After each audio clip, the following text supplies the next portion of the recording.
আসসালামু আলাইকুম। উপস্থিত সবাইকে আমার আন্তরিক শুভেচ্ছা জানাচ্ছি। আজকে এখানে উপস্থিত হতে পেরে আমি অত্যন্ত আনন্দিত। ইয়ুথ ভলান্টিয়ার অ্যাওয়ার্ড 2025 আয়োজনের জন্য আমি যুব ক্রীড়া মন্ত্রণালয়কে বিশেষভাবে ধন্যবাদ জানাচ্ছি। একই সাথে আজ যারা পুরস্কার পেয়েছ তাদের আমার প্রাণঢালা অভিনন্দন। আজ আমরা তারুণ্যের শক্তিকে উদযাপন করছি। এটি আমাদের জাতির চালিকা শক্তি। আমি দৃঢ়ভাবে বিশ্বাস করি, যখন একটি দেশের যুব সমাজ সক্রিয় থাকে, উদ্যমী এবং উদ্ভাবনী শক্তিতে বলীয়ান হয়, তখন কোনো প্রতিবন্ধকতাই তাদের অগ্রযাত্রাকে থামিয়ে রাখতে পারে না। আমাদের তরুণদের উদ্ভাবনী শক্তি আজ কেবল শিক্ষাক্ষেত্রেই সীমাবদ্ধ নেই।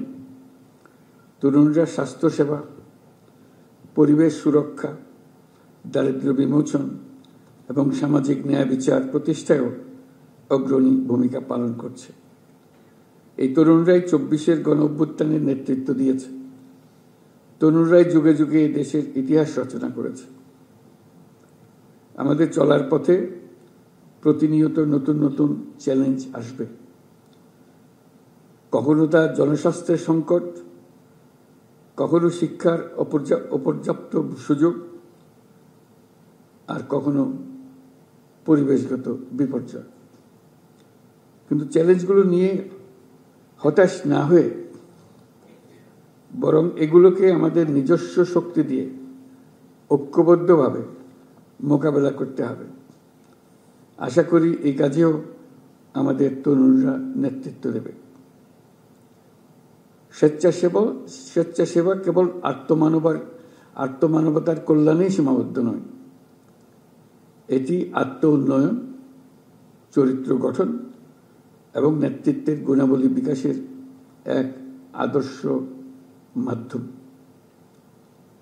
আমরা চাই আমাদের তরুণরা কেবল স্বেচ্ছাসেবক হিসেবেই থেমে থাকবে না, সমাজের নীতি নির্ধারক, উদ্ভাবক এবং পরিবর্তনের স্থপতি হিসেবে নিজেদের তুলে ধরবে।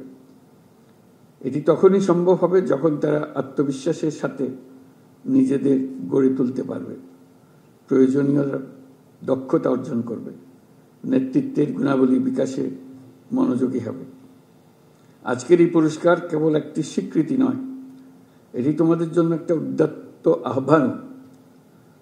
তোমরা আরো সাহসী হও, আরো নেতৃত্ব দাও এবং সমাজের কল্যাণে নতুন ধারণা ও উদ্ভাবন নিয়ে কাজ করো।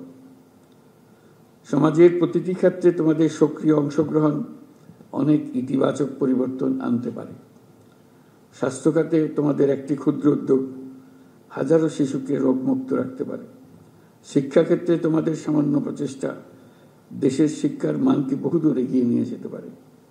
পরিবেশ রক্ষায় তোমাদের সম্মিলিত প্রয়াস আমাদের ভবিষ্যৎ প্রজন্মের জন্য একটি নিরাপদ ও সবুজ পৃথিবী নিশ্চিত করতে পারে। মনে রাখবে, তোমাদের প্রতিটি ছোট ছোট প্রচেষ্টাই দেশের জন্য মস্ত বড় অর্জনের পথ তৈরি করবে। আমি জানি, স্বেচ্ছাসেবা বা যে কোনো মহৎ উদ্যোগের পথ মসৃণ নয়। সময়, অর্থ এবং মানসিক চাপে বহুবিধ চ্যালেঞ্জ সৃষ্টি করে। এর মধ্যে দিয়েই আমাদের ধৈর্য, সহনশীলতা ও নেতৃত্বের মতো মহৎ গুণাবলী অর্জন করে নিতে হবে। আমি যুব সমাজের প্রত্যেক সদস্যকে আহ্বান জানাই, তোমাদের মেধা, শক্তি ও সৃজনশীলতা দিয়ে সমাজের এবং দেশের উন্নয়নে ভূমিকা রাখো। তোমাদের সাফল্য কেবল ব্যক্তিগত অর্জনে সীমাবদ্ধ না রেখে অন্যদের জন্য অনুকরণীয় দৃষ্টান্ত করো। আমি বিশ্বাস করি, তরুণরা সক্রিয় থাকলে দেশের কোনো সমস্যায় আর অমীমাংসিত থাকতে পারে না। আমরা তোমাদের নতুন নীতি, যুগান্তকারী ধারণা এবং সামাজিক পরিবর্তনের অগ্রদূত হিসেবে দেখতে চাই। তোমাদের সম্মিলিত প্রয়াসেই বাংলাদেশ একটি উন্নত, মানবিক এবং উদ্ভাবনী রাষ্ট্র হিসেবে বিশ্বে মাথা উঁচু করে দাঁড়াতে পারবে। তোমাদেরকে আবারও অভিনন্দন জানাচ্ছি আমার পক্ষ থেকে এবং রাষ্ট্রের পক্ষ থেকে, দেশের সকলের পক্ষ থেকে। মহান আল্লাহ আমাদের সহায় হন। আল্লাহ হাফিজ।